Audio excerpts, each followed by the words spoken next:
Yesterday, I read about the fierce aspect of Sita when she emerged from her body to protect Lakshman, and it was an example of how that ferocity has a protective aspect. I want to read another example of that fierce Devi within us, how she helps us conquer the last of our karmic debts. And I'm reading from To Dance with Dakinis, which is the story of a Tibetan woman in the 12th century who's encountered many difficulties. This is the end of her life, toward the end, where she, after her husband dies, she's taken in by a false teacher, and he takes everything away from her. She's left with nothing. And she falls into despair. And then she's led to a woman, a great woman, sage, who she calls Amala, who helps her go back into her past, find the source of that relationship, and heal it. And her anger and hatred turns into compassion for this man. And this is the last night of her retreat. Her teacher has left. She's about to return to the world after 2 years of retreat. The day's light was fading, and I went into the hut. After cooking the last of the root vegetables that had been stored away, I went over to the meditation corner and sat there with an unfocused mind, adrift in so many memories. I tried not to dwell on them, but couldn't help getting caught in the emotions of the scenes that were emerging. I decided to persist and wait for my mind to empty itself.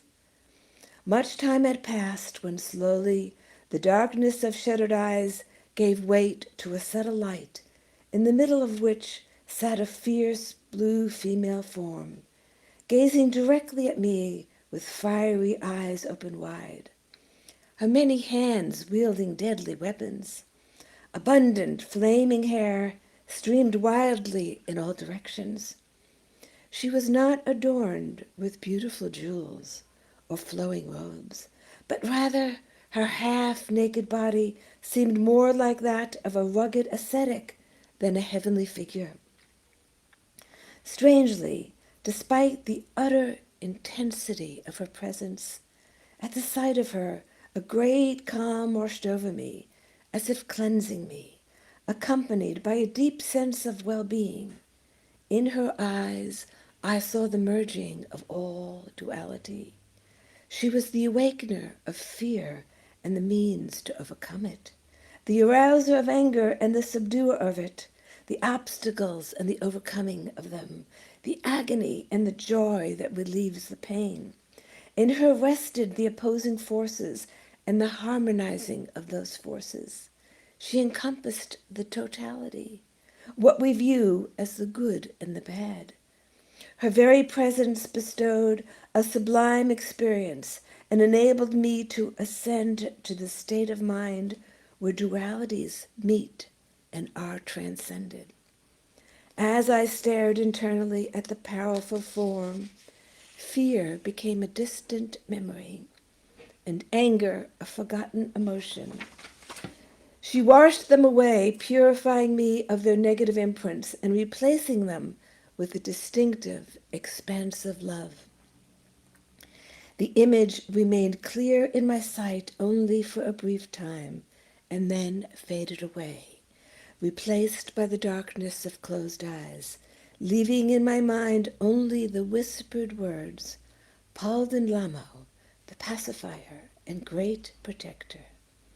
Palden Lamo is a Tibetan goddess much like Kali or Durga, you might say.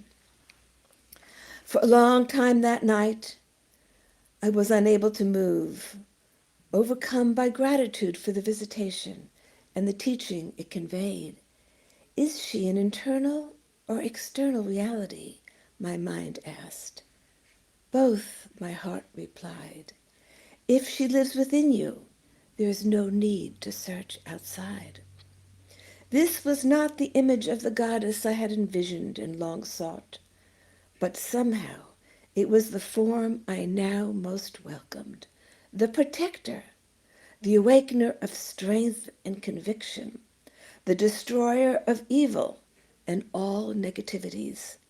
She was the one who released me from my past. For so long, through multiple lifetimes, I had thought I was seeking the beatific form of the goddess, the gentle, smiling face, richly adorned. But it was her fierce face that she showed me, with flaming eyes and hands wielding powerful weapons, because that was the form I most needed. It was in that form that I found the great overflowing of love. The fierce Devi releases us of many, many of our troubles, helping us to overcome our obstacles. And she is an expression of love, an intense love. Tomorrow we'll continue with the reading of the fierce Devi.